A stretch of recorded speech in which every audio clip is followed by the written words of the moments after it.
apalagi itu sama istri.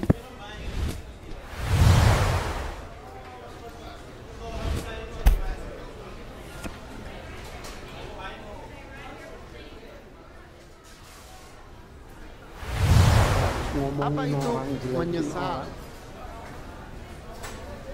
Kalau nanya boleh ya boleh, Mas. Bismillahirrahmanirrahim. Assalamualaikum warahmatullahi wabarakatuh. Alhamdulillah hamdan tayyiban mubarakan fih. Salatu wassalamu ala Rasulillah wa ba'd.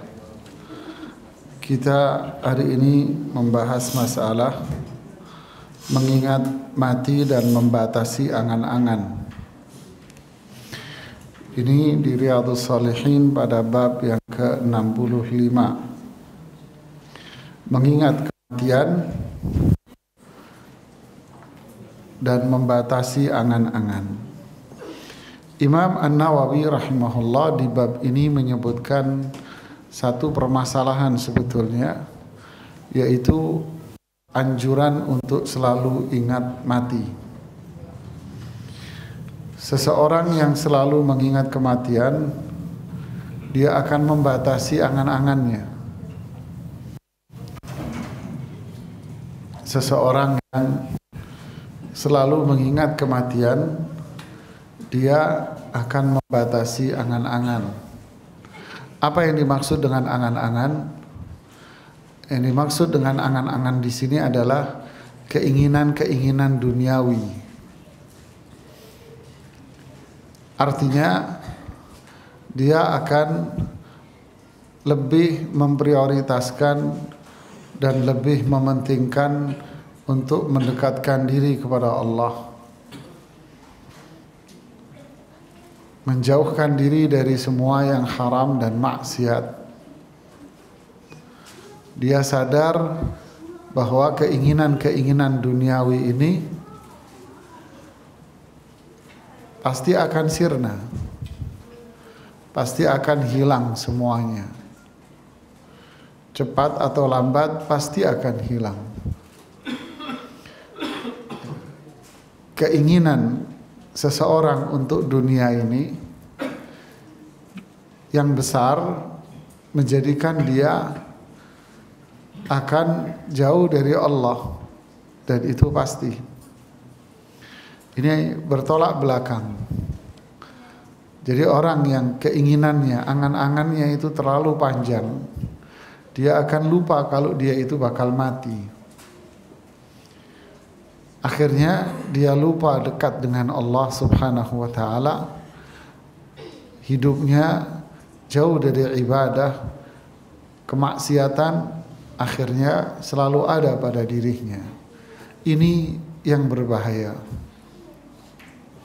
Ali bin Abi Thalib pernah mengatakan, akhwaf ma akhafu alaikum ittiba'ul hawa wa tulul amal.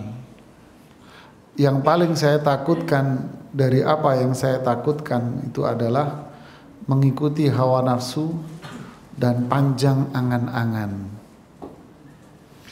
Lalu beliau mengatakan, fakunu min abna'il akhirah. Maaf, lalu beliau mengatakan, fa inna dunya mudbirah wal akhiratu muqbilah.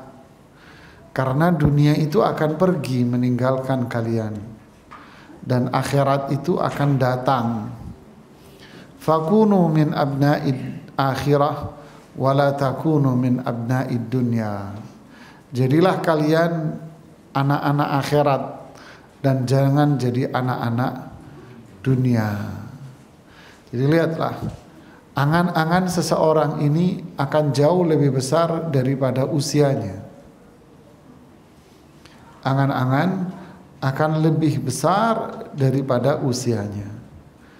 Terkadang seseorang tak melihat usia, nggak tahu kalau dia ini sudah tua, tapi tetap saja pengen manjat dinding.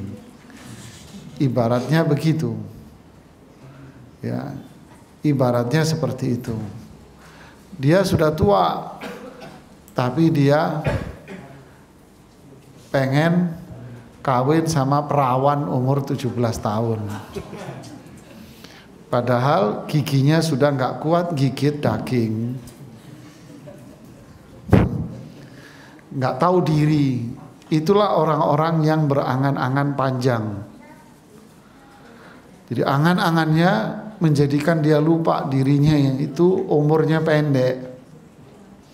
Akibatnya lupa akan ibadah kepada Allah, lupa bahwa dia itu akan mati, dan ini tentu berbahaya para jamaah.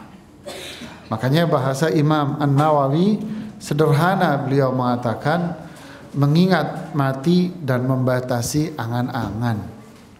Jadi orang yang ingat mati, angan-angannya nggak terlalu panjang, Pak. Apa yang bisa dia lakukan, itu yang dia lakukan. Yang nggak bisa ya udah. Apa yang dia punya, ya itu yang dia nikmati. Yang nggak punya, ya sudah, nggak usah diomongin. Ibarat orang makan, yang di depan mata dia, ya itu yang dia makan. Yang nggak ada, yang nggak usah diomongin. Saya makan apa yang di depan saya.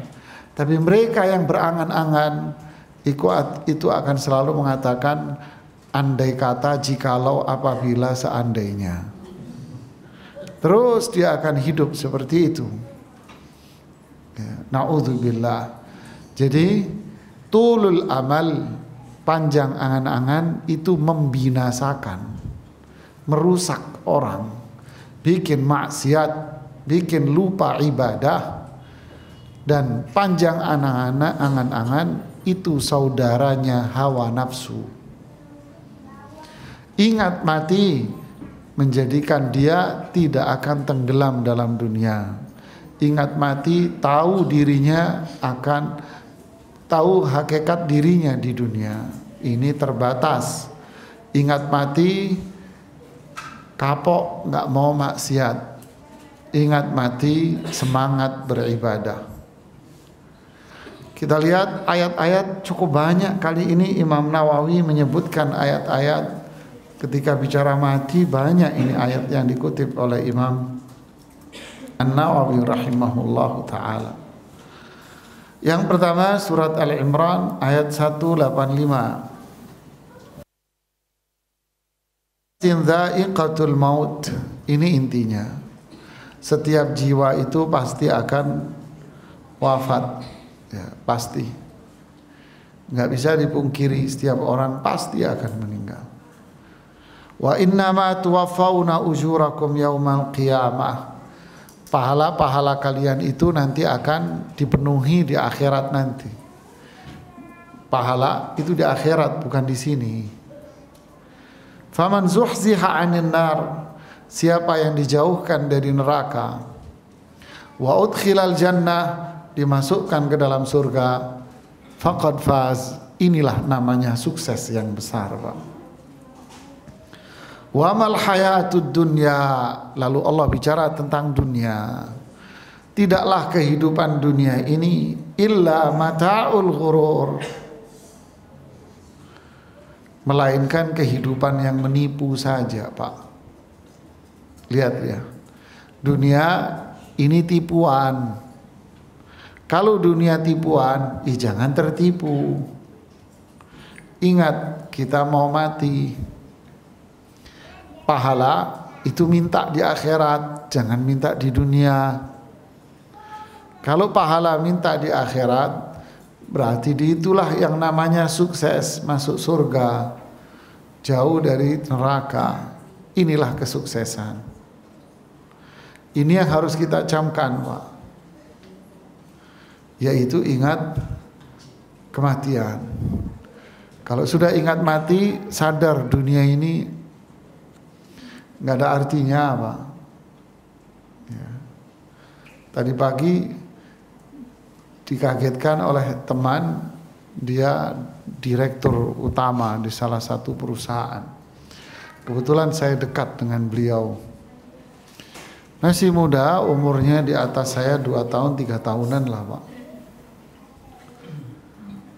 Meninggalnya apa? Tidur, Pak, Bu. Tidur, beliau terbiasa sholat malam, rajin beliau sholat malam, itu bisa dikatakan setiap hari beliau. Bangun jam 3 kok belum bangun, dibangunin sama istrinya. Nggak taunya itu meninggal dia. Ya, siapa yang tahu Pak? Segar, keker badannya. Ya, begitulah kematian Pak, Bu. Jadi kita tak tahu apakah esok hari itu kita masih bangun di dunia, atau esok hari kita bangun sudah berada di alam namanya alam barzakh. Sama-sama bangun. Beliau bangunnya di alam barzakh. Kita masih bangun di alam dunia. Kita tak tahu kapan kita bangun di alam barzakh.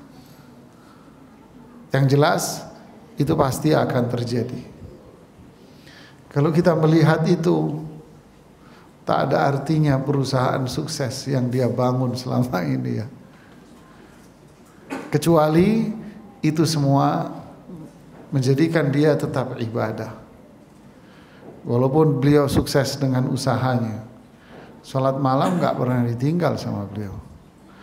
Bertahun-tahun puasa Senin, puasa Daud, bukan Senin Kemis, puasa Daud. Jadi kalau meeting sama kliennya, dia meeting, giliran makan silahkan Anda makan, saya puasa, permisi, pulang. Begitulah Pak, Bu. Ni'mal malu salih fil rajul salih. Jadi kalau sudah ngelihat begitu, benar kata Allah, wa mal hayatud dunya illa mata'ul ghurur. Ini tipuan, ini dunia ini semua ini. Ya, expired semua, dunia ada expirednya.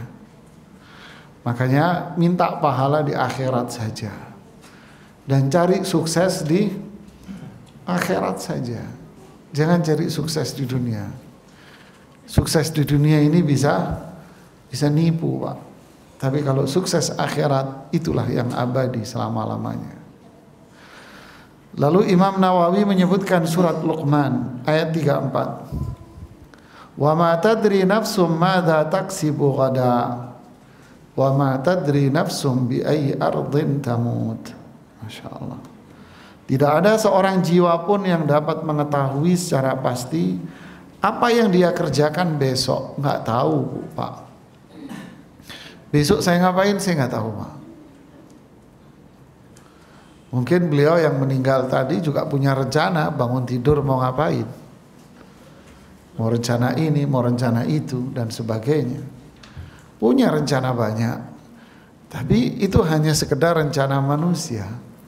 Kita wa ma tadri nafsun madza taksib. Besok ini kita nggak tahu kita dapat apa, besok nggak paham. Secara pasti nggak bisa, nggak tahu. Artinya apa? Artinya adalah wa ma tadri nafsum bi ayyi ardin tamut. Karena kita nggak tahu kita mati di mana. Bisa mati di rumah, bisa mati di jalan, bisa mati di mana, nggak tahu. Kemarin saya di Bandung, ada satu jamaah cerita, mertuanya itu, ini menantunya, mertuanya itu sarjana pertanian Amerika, Pak. Lulusan salah satu universitas di Amerika ternama, jurusan pertanian di Amerika sana. Gak jauh, gak tanggung-tanggung Pak.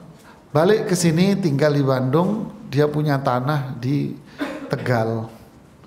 Di Tegal dia bikin perkebunan yang luar biasa, Pak. Di kebun duren itu banyak sekali durennya. Duren dia terkenal sangat manis sekali, istimewa kebun dia ini, Pak. Keluarganya di Bandung. Tahu Bapak meninggalnya di mana? Meninggalnya di kebun dia, dan tidak ada yang tahu kecuali sudah lewat 1 kali 24 jam. Karena dia suka kerja sendiri. Dia ada rumah di kebun yang dia tinggal di situ. Jadi setiap hari yang nyangkul, hobinya dia begitu. Ya, kalau sudah panen durian, wah manisnya Ustadz, tuh durian luar biasa katanya dia. Ya wajar sekolahnya jauh ya. Gede-gede duriannya. Dia meninggal di dalam rumahnya itu nggak ada yang tahu. Taunya dari mana? Sudah 1 hari istrinya telepon kok nggak diangkat. Akhirnya telepon orang di daerah di sekitar kebon situ. Coba liatin bapak di rumahnya. Ternyata suaminya sudah meninggal kemarin ya. Begitulah manusia ibu. Wa ma tadri nafsun bi ayyi ardin tamut. Di Pondok Kelapa ada seorang suami istri muda. Dia asal dari Padang. Bapaknya ini asli orang Padang yang tak pernah keluar dari Padang. Bapaknya tidak pernah keluar dari Padang sama sekali, Pak. Hari itu sang anak melahirkan cucu pertama. Pulanglah ke rumah dia di Pondok Kelapa situ. Akhirnya si sang kakek ini pengen ngelihat cucunya. Keluarlah dia pertama seumur hidup dari Padang. Seumur-umur Pak baru keluar dari Padang. Naik pesawat, nyampe lah ke Pondok Kelapa. Nyampe di Pondok Kelapa hari ini, besoknya wafat di Pondok Kelapa. Wa ma tadri nafsun bi ayyi ardin tamut. Tetangga dia nggak jauh dari situ, sama suami istri muda. Ada acara kondangan. Ibunya di Surabaya. Datanglah karena diundang keluarganya. Nyampe rumah sang anak, langsung nih ibu sakit, dibawa ke rumah sakit, besoknya wafat di Jakarta. Wa ma tadri nafsun bi ayyi ardin tamut. Idza aradallahu qabda ruhi 'abdin bi ardin, jika Allah ingin mencabut nyawa seorang hamba di satu negeri, Allah jadikan orang itu ada kepentingan untuk pergi ke tempat itu. Lalu Allah akan cabut nyawa dia di situ. Makanya ibu pak, kita dalam kondisi apapun disuruh ibadah, disuruh zikir. Jangan-jangan itulah yang terjadi nanti. Ya. Kemudian surat An-Nahl ayat 61. Fa idza jaa ajaluhum la yastakhiruna sa'atan wa la yastaqdimun. Jadi kalau Allah sudah menetapkan ajal dia itu datang, nggak bisa diundur, Pak. Tunggu dulu ya Allah, saya minta waktu dulu, saya tak tobat, nggak ada. Nggak bisa. Ya. Atau minta dipercepat, nggak bisa. Orang bunuh diri, saya ingat dulu saya masih sekolah, kakak saya kecelakaan, naik motor kecelakaan, dibawalah ke rumah sakit umum Dr. Sutomo waktu itu Pak. Dibawalah ke rumah sakit Dr. Sutomo. Kita berkunjung dulu, masih komplit, orang tua saya semua masih ada waktu itu. Ketika kita duduk di situ, ramai berita tersebar di rumah sakit. Kenapa? Ada bapak-bapak bunuh diri, usaha bunuh diri dari lantai 4 atau lantai berapa, Pak. Lompat. Kenapa? Karena nggak pernah dijenguk keluarganya. Stres dia, Pak, nggak pernah dijenguk keluarganya. Akhirnya dia milih mending saya mati. Akhirnya dia bangun, lompat dari ketinggian, bukan malah mati, malah orang Surabaya bilang malah rekoso. Tahu rekoso? Malah apa? Malah sengsara, malah nggak karu-karuan. Dia nggak mati-mati tuh orang akhirnya, Pak. Begitulah, Pak. Jadi kematian itu rahasia Allah, Pak. Bu, rahasia. Macam-macam cerita di masyarakat. Seorang yang penyakitnya sangat-sangat kronis sekali. Yang meninggal nggak taunya yang sakit batuk. ya kan? Yang kronis ini malah sehat walafiat. Cerita unik sebuah perseteruan keluarga berebut waris di daerah Depok. Yang bikin saya ketawa geli. Suami istri tak punya anak.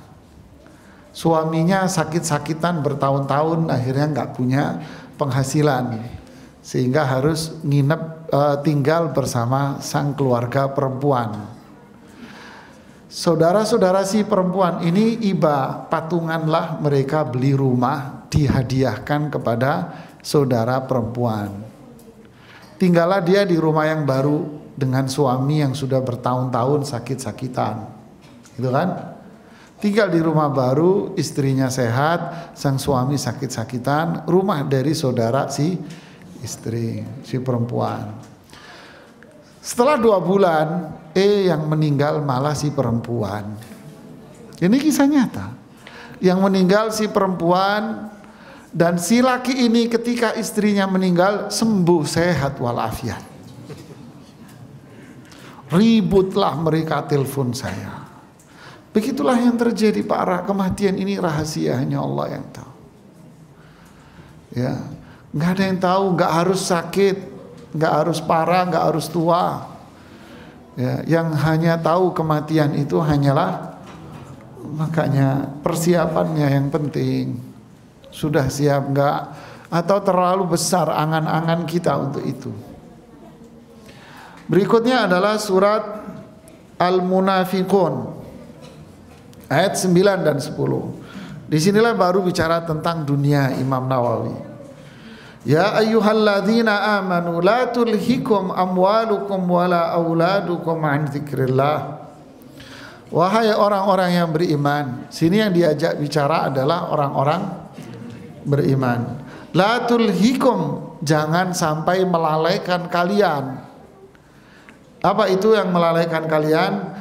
Amwalukum, harta-harta kalian. Wala auladukum, jangan juga anak-anak kalian.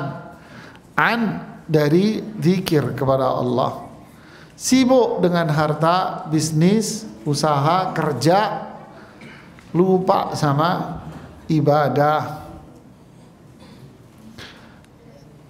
Demi sayang sama keluarga dan anak, akhirnya aturan Allah ditinggal sama dia demi sayang sama anak dan istri. Dibiarkan anaknya, dibiarkan istrinya maksiat, dituruti semua keinginan anak dan istri, padahal itu maksiat, dengan dalih sayang. Ini namanya anak dan istri yang melalaikan dia dari Allah. Na'udzubillah. Wa man yaf'al dzalik, siapa yang melakukan itu, sibuk dengan pekerjaannya, demi sayang sama keluarga akhirnya melalaikan ibadah, faulaika humul khasirun. Ini orang yang rugi dunia akhirat. Ini orang yang rugi dunia akhirat. Kemudian ayatnya panjang di sini. Wa anfiqu mimma razaqnakum min qabli an ya'tiya ahadakumul maut. Lalu ayat ini mengajak kita untuk infak. Rajinlah kalian itu berinfak sebelum kematian itu tiba. Kenapa? Karena infak itu manfaatnya banyak. Infak itu menjadikan orang ini ingat kematian. Infak menjadikan dia tidak terlalu tinggi angan-angan. Infak menjadikan hatinya lembut. Infak menjadikan dia ingat mati, ibadah. Fayaqulu rabbi laula akhartani ila ajalin qarib fa asaddaqa wa akum minas salihin. Nanti kalau sudah mati dia bilang, ya Allah hidupin aku lagi, nanti saya mau sedekah. Lihat ya. Berarti orang yang bersedekah adalah orang yang ingat mati. Orang yang bersedekah adalah orang yang beriman, ingin pahala di akhirat. Berarti dia tidak terbuai dengan kehidupan dunia. Wala yu'akhirallahu nafsan idza jaa ajaluha. Allah tidak akan menunda kematian seseorang kalau memang waktunya sudah tiba. Wallahu khabirum bima ta'malun. Allah itu maha tahu sekecil apapun dari apa yang kalian perbuat. Ya, kalau sudah waktunya meninggal, meninggal. Dulu saya di pesantren, ada salah satu pembina di pesantren itu dulu. Semangat sekali beliau, rajin. Kita masih muda-muda, saya baru lulus dulu. Baru lulus kuliah, pengalaman tidak ada. Beliau-beliau ini yang tua-tua ini, pembina-pembina ini yang selalu mengarahkan kita, mengarahkan saya, apa semua. Tahu meninggalnya di saat apa Pak Bu? Meninggalnya di saat mimpin rapat. Tengah-tengah bicara rapat, tahu-tahu kepalanya nunduk, belum meninggal. Kita nggak tahu. Kalau sudah tiba ajalnya, nggak akan ditunda dalam kondisi apapun. Terus kalau sudah seperti itu mau ngomong apa sama malaikat? Ntar dulu malaikat, anak belum sholat nih. Nggak ada apa. Makanya rahasianya apa? Berlomba-lombalah dalam melakukan kebaikan. Sholatlah tepat waktu, jangan ditunda-tunda. Jangan suka nunda-nunda sholat. Perempuan waktu sholat ditunda, entar, akhirnya dia haid, menstruasi. Lalu di saat dia menstruasi dia wafat. Berarti dia meninggalkan sholat dengan sengaja dan dia belum menggantinya. Begitulah kita Pak. Kalau kita tunggu entar terus mati gimana? Sedekah juga gitu, ditunda-tunda, entar mau sedekah. Nanti dulu saya mau puasa, nanti saya mau zakat, nanti saya mau haji. Man kana lahu sa'atun minal mal wa lam yahuj, kata Umar bin Khattab, siapa yang punya harta lalu enggak berangkat haji, ditunda-tunda, entar dulu, belum siap,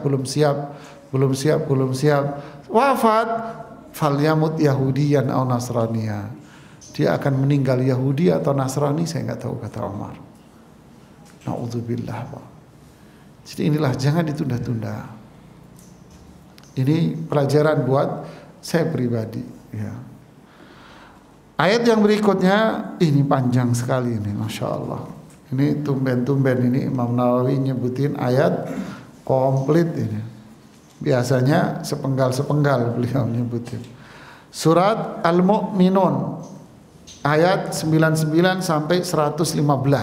Masya Allah. 16 ayat beliau sebutkan berkaitan dengan kematian, alam barzakh, dan panjang lebar ini ayat. Enggak mungkin saya jelaskan semuanya. Hatta idza jaa ahadakumul mautu, ketika kematian itu tiba pada salah seorang di antara kalian. Perhatikan ini. Ketika kematian itu tiba pada salah seorang di antara kalian, maksudnya ketika wafat, salah seorang di antara kalian wafat. Qala rabbirji'un, nanti dia akan bilang, ya Allah balikin aku ke dunia.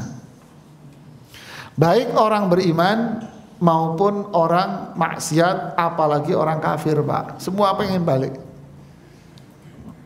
Walaupun dia orang beriman, dia akan pengen balik. Kenapa? Saya pengen nambah amal soleh saya mau tambahi amal soleh saya. Dia beriman, sudah kelihatan surga di depan mata dia, tapi dia pengen balik. Ya Allah balikin aku ke dunia. Kenapa? Saya pengen nambah amal soleh saya. Tapi kalau orang kafir dan munafik, orang maksiat, balikin aku ke dunia ya Allah, saya mau tobat. Lihat kalimatnya, la'alli a'malu sholihan. Barangkali ini orang kafir maksiat akan mengatakan, saya akan beramal soleh. Fima tarakt, nanti dalam kehidupan itu. Allah jawab, kalla, kagak mungkin. Innaha kalimatun huwa qailuha. Kata-kata kalimat yang pengen balik ke dunia itu kan cuman lo aja yang ngomong. Ini terjemahan bebasnya. Wa min waraihim barzakhun ila yaumi yub'atsun. Di belakang kalian, maksudnya kata para ahli tafsir, di hadapanmu itu udah ada alam barzakh. Ya, belakang itu maksudnya ini depan dunia, belakang akhirat, maksudnya gitu. Belakangmu ini kan depannya dunia, belakangmu ini sudah alam barzakh. Makanya alam kubur disebut dengan alam barzakh. Ila yaumi yub'atsun, kamu tinggal di alam kubur ini sampai kamu dibangkitkan dari kubur, sampai kiamat. Kapan kiamatnya? Enggak tahu. Berarti hidup lebih lama mana? Di dunia sama di alam barzakh. Alam barzakh. Di dunia hidup berapa lama? 50, 60, oke 60, 70. Usia itu dia menikmati, klimaks menikmati hartanya mulai usia berapa? Orang kesuksesan kalau usaha mandiri paling sudah di atas 30, 40 akan menikmati sukses, gitu kan? 50 tahun, umur 50 tahun sudah mulai berkurang semuanya, Pak. Ya kan? Makan aja sudah nggak boleh. Berarti dia menikmati kekayaan dia cuman berapa? Ya Allah, kecil. Ini kalau mau hitung-hitungan dunia. Hitungan akhirat, mereka yang dibangkitkan oleh Allah dari kuburnya, mereka akan mengatakan apa? Lam yalbathu illa sa'atan minan nahar. Ketika mereka dibangkitin dari kubur, mereka mengatakan lam yalbathu sa'atan minan nahar. Ya Allah, kayaknya kami hidup di dunia ini cuma sejam ya. Padahal hidup dia di dunia 60 tahun, 70 tahun. Dia bilang sejam. Kenapa? Begitu lamanya dia berada di barzakh itu. Makanya Allah bilang, manusia ini zalim, jahul. Jahul ini kalau bahasa Surabaya goblok, Pak. Bodoh. Kenapa? Lebih memilih dunia. Kita ini bodoh, lebih memilih dunia daripada kehidupan yang lama itu. La haula wala quwata illa billah. Ya. Kemudian saya penggal aja ini ayatnya. Berikutnya ini cerita tentang alam akhirat, ini panjang ini ayatnya. Kemudian di surat Al-Hadid ayat 16. Alam ya'ni lil ladzina amanu an takhsha'a qulubuhum li dzikrillah. Apakah orang-orang beriman ini hatinya tidak khusyuk dengan zikir? Ini hatinya orang-orang beriman gak lembut. Kenapa hatinya gak lembut? Kenapa hatinya itu gak lembut? Karena zikir. Kenapa? Seharusnya hatinya itu lembut dong kena zikir. Wa ma nazala minal haqq, dan lembut dong dengan wahyu yang dibacakan. Dibacain Quran itu tenang, dibacain hadis tenang, lembut hatinya, taat, nggak maksiat. Wala yakunu kalladzina utul kitaba min qablu, jangan seperti orang-orang dahulu. Mereka itu mendapatkan wahyu, turun wahyu, diutus rasul min qablu fatala alaihimul amad, lalu terlalu lama jarak antara nabi dengan mereka ini, jedahnya lama sudah. Akhirnya apa? Faqasat qulubuhum, hati mereka keras, lupa mereka dengan syariatnya. Wa katsirum minhum fasiqun, akhirnya banyak dari mereka itu menjadi pelaku maksiat. Sama umat ini juga begitu. Rasulullah pernah bilang, yadrusul islamu kama yadrusu wasyu thawb. Islam itu nanti hilang, pudar. Sebagaimana corak warna baju ini hilang. Dulu pertama beli cerah. Dulu pertama-tama Islam, masa kejayaan, keemasan. Sekarang hilang Islam itu. Di hadis yang lain, inna min asyrati sa'ah, di antara tanda kiamat itu adalah an yafshuwal jahlu wa yurfa'al ilmu. Ilmu ini dicabut, ilmu Quran, ilmu hadis yang benar ini dicabut. Bahlulnya dan begoknya orang yang merajalela. Yang merajalela ini kejahilan. Ini Allah yang bilang. Cuman kita bahasa kita lebih tajemin aja. Ya, sama dengan yang disebutkan di surat Al-Hadid ayat 16 ini. Sudah terlalu lama jedahnya. Manusia melupakan, halal haram lupa, ketaatan mereka lupa, maksiat udah tenggelam di situ, melupakan semuanya. Islam hanya dijadikan sebuah lipstick dan casing saja. Casingnya saja dia Islam. Na'udzubillah. Inilah teguran buat saya dan buat kita semuanya. Jangan sampai kita ini terlena dengan kehidupan dunia, terlena dengan baliho-baliho yang ada di jalanan, terlena dengan manisnya tutur kata para sales dan marketing. Itulah dunia ibarat sales dan marketing. Manis sekali, manis terbuai dengan indahnya lipstik. Ternyata lipstik itu terbuat dari bahan merkuri yang berbahaya. Bukan lembut mukanya, bukan kayak pantat bayi mukanya, mukanya malah bonyok. Ya, inilah orang yang tertipu dengan dunia. Kita tertipu dengan apa? Indahnya sales, marketing, lupa sama akhirat, melihat baliho menarik. Inilah dunia menarik semua. Allahumma aslih lana dinana alladhi hiya apa namanya? Ma'ashuna apa ya? Ya Allah, perbaikilah agama kita karena itu hidup kita. Dan jadikan akhirat itu sebagai tujuan kita, dan jangan jadikan dunia itu sebagai tujuan utama kita. Ini doa Rasulullah sallallahu alaihi wasallam. Lalu Imam An-Nawawi menyebutkan hadis nomor 579 dari Abdullah bin Umar. Beliau berkata, akhadha Rasulullah sallallahu bimankibayya faqal, Rasulullah SAW memegang kedua pundak saya. Dua pundak saya dipegang sama beliau. Lalu mengatakan, kun fid dunya ka'annaka ghariba. Jadilah kamu di dunia ini kayak orang asing, kayak perantau. Au abiru sabilin, atau seperti musafir. Wa kana Ibnu Umar yaqul, dan Abdullah bin Umar selalu mengatakan, idza amsayta fala tantadhir sabah. Kalau kamu di waktu sore, jangan nunggu besok. Apa yang bisa dikerjain sekarang, kerjain sekarang, jangan nunggu entar. Wa idza asbahta fala tantadhiril masa. Kalau sudah berada di waktu pagi, jangan nunggu sore. Khudh min sihhatika limaradik.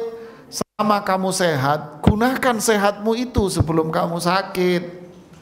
Wa min hayatika limautik, mumpung hidup. Lihat indahnya nasihat Rasulullah SAW dan nasihat sahabat ini. Jadilah orang di dunia ini kayak orang asing dan orang musafir.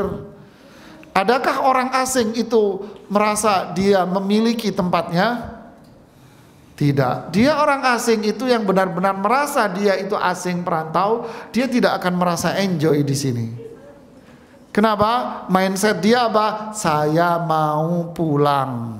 Saya memanfaatkan di sini sebaik-baiknya. Waktu saya gunakan sebaik-baiknya untuk mengumpulkan modal, dana biar saya pulang ke rumah, bangun rumah di sana. Ngapain saya perindah rumah saya di sini yang kontrak kerja pun saya mau pulang kok. Kan begitu kan? Ya, jadilah kita di dunia ini kayak orang asing ini. Ini mindset orang asing. Dia mau ngumpulin rumah untuk di rumahnya. Bukan ngumpulin uang untuk di tempat dia perantauan, enggak. Ini kontrak saya di sini cuma sebentar, saya mau pulang. Keluarga saya, istri saya, anak saya di sana semua. Ngapain saya enak-enakan di sini? Nah itulah perantau. Begitu pula orang musafir. Ada orang musafir enjoy-enjoy di jalanan, Pak? Enggak. Dia cepat nyampe,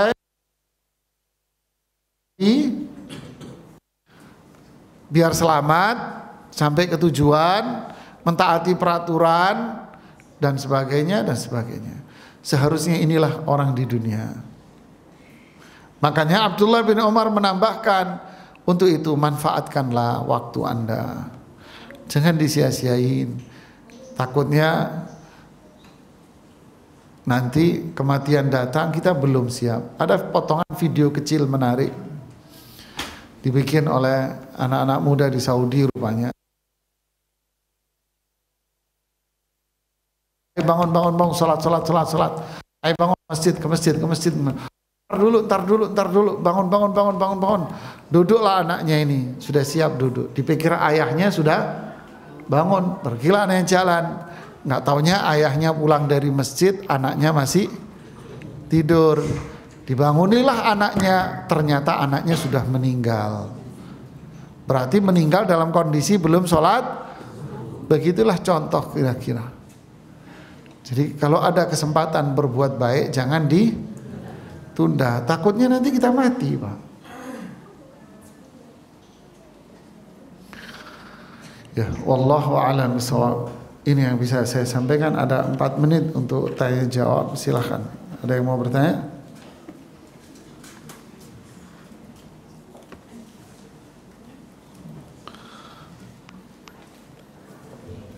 Silakan, Pak. Yang masalah seperti haji tadi, haji kan kalau punya ada uang, kita berangkat haji. Tapi dengan kondisi kita sekarang ini kan malah kan memungkinkan, walaupun kita punya uang kita tidak berangkat. Akhirnya kan yang didahulukan kan yang sunat. Ya, kondisi sekarang banyak pertanyaan seperti ini diungkapkan, Pak. Masalah haji, kondisi sekarang kan kita susah. Dia daftar haji, tapi dia nunggu lama. Bagaimana?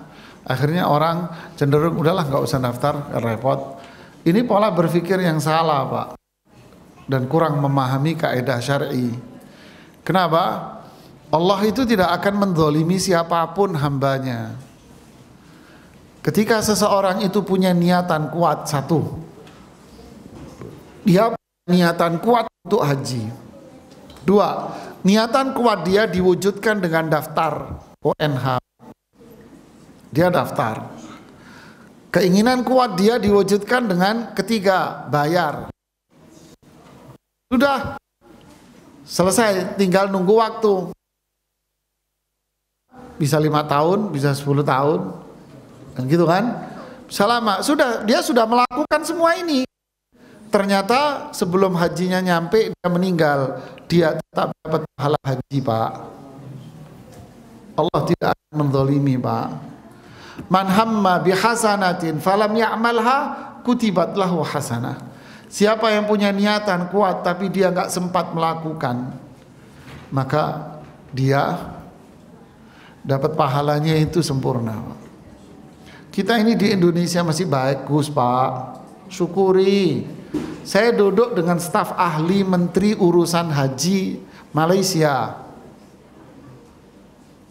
Waktu haji, lupa saya tahun berapa itu.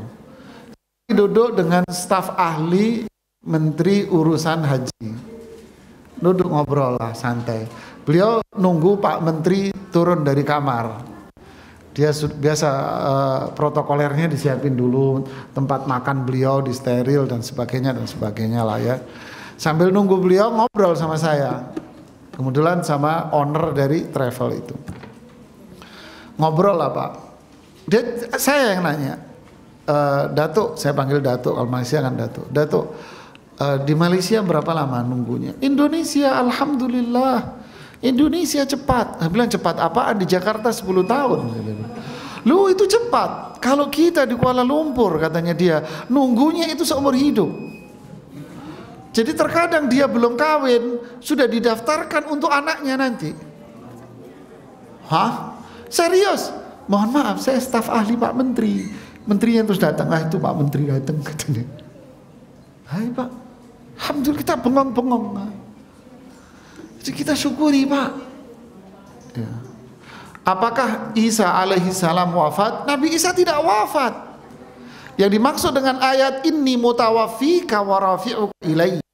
Lihat kalimatnya. Saya kalau orang yang nggak paham asal bunyi, nanti dia akan terjemahkan saya mewafatkan kamu dan mengangkatmu. Loh, kalau orang wafat nggak diangkat. Kalau orang wafat dikubur. Kan begitu kan? Saya mewafatkanmu dan mengangkatmu. Di ayat yang lain wa rafi'uka ilayya, dan kamu saya angkat untuk ke saya wahai Isa. Berarti yang dimaksud dengan kata mutawaffika itu apa? Para ahli tafsir, para ulama tafsir mengatakan apa? Saya menidurkanmu wahai Musa, wahai Isa. Saya menidurkanmu wahai Isa, lalu saya pindah jasadmu. Warafi'uka, caranya apa? Saya angkat jasadmu ke tempat saya, ke langit. Ini penjelasan para ulama. Makanya kalau nafsirin Quran jangan pakai otak. Pakai apa? Pakai ilmu para ulama dulu. Bahaya kalau Anda mengatakan Nabi Isa tidak wafat. Nabi Isa itu hidup sampai sekarang. Karena hidup beliau bukan di dunia, maka tak berlaku apa yang ada dalam dunia. Di dunia ini berlaku apa? Umur, dan berlaku penurunan dalam kondisi fisik. Itu di dunia. Tapi kalau di langit nggak ada umur. Berarti usia manusia ya stabil. Berarti apakah ada perubahan dalam fisik? Kagak ada. Berarti Nabi Isa di akhirat, di langit sana, ya udah posisi umurnya sama saat itu. Makanya nanti Nabi Isa itu di akhir zaman dalam hadis-hadis yang mutawatir yang sangat sahih, Allah akan turunkan kembali Nabi Isa ke muka bumi. Ke bumi untuk apa? Tanda kiamat. Lalu disitulah Nabi Isa akan wafat dan dimakamkan oleh Imam Mahdi. Faham? Nah, wallahu a'lam bissawab. Ini yang bisa saya sampaikan. Subhanakallahumma bihamdik asyhadu an la ilaha illa anta astaghfiruka wa atubu ilaik. Assalamualaikum warahmatullahi wabarakatuh.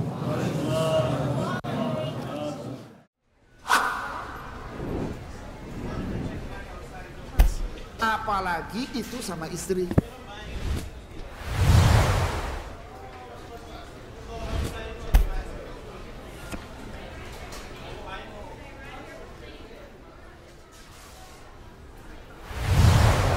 Apa itu menyesal? Kalau nanya boleh ya boleh Mas.